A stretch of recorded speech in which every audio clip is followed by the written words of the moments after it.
Lastly, I do have a request regarding how we handle dog barking incidents in this city. I'm aware of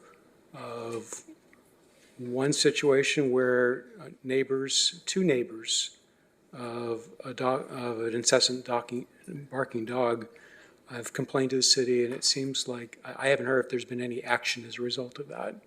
And I think that, it's been, I think we need to take it a little more seriously. I know that police have competing demands on their time, but, at some point, when you've got a dog barking incident, which is going on for months and months and months, at some point, I think it really needs to be addressed. So I'm hoping that we can make some progress in that area, and if we need to revise our ordinances in any sort of way, we should look at that. But from what I can see today, under our existing ordinance, there's a particular procedure that we need to follow where we have a hearing officer, and basically you have to tell the person whose dog is having an issue. There's a process, but I'm concerned that we don't even follow the existing process. So I'm hoping that staff can look into that. Thank you. And I'll conclude with that. And I think we do have one speaker on this item. Mr. Andrus, come on up.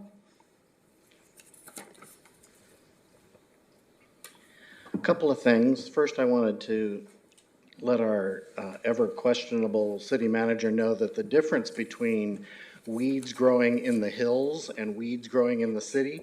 In the hills, we go to see them because they're beautiful and part of our ecosystem.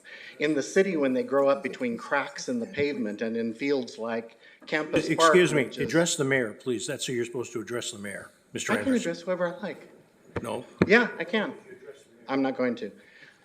Like Campus Park, which is now about 4 to 5 feet high with weeds, it's very different than going to the hills to see the beautiful weeds and flowers that grow there. Thank you, Aaron, for bringing up the dog barking issue. This is me. This is my complaint. When we moved here almost 6 years ago, the dog barking was already in place. My partner, who died in 2023, suffered from pulmonary fibrosis, and every night that he went to bed, he was afraid that he was not going to be able to sleep because he was afraid he wouldn't wake up because he would stop breathing. That dog would bark oftentimes all night long. All night long. I started filing complaints with this city in December of 2021. I've sent 5 to 6 videos of this dog barking incessantly for hours at a time. I don't send hours of video, but I send you glimpses of this dog going on and on and on. Just the other night, the dog was out there for 5 hours barking. I don't know how it has a voice after all this time. I have sent complaint after complaint after complaint to this city. As of October 21st, I received an email from Rocky Marquez, Fermin Hernandez, Corbin Hames, Jose Silva, Dale McAlpine, and Jason Benitez, all copied on it, including all of you on the city council, about this ongoing dog barking issue. In that email, I say, still happening, barking all the time, and Fermin writes back and says, complaint received, we will address the issue. It's still not addressed.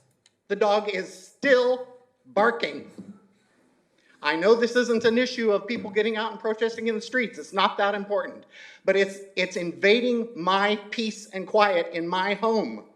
I cannot live peaceably when this dog barks for hours and hours at a time. And don't get me wrong, I love dogs. I'm a big dog lover.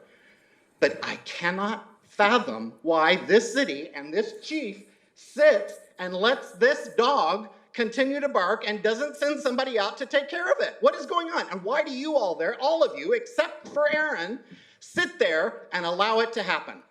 None of you are intervening. None of you. Thank you, Aaron. Thanks, Mr. Andrus.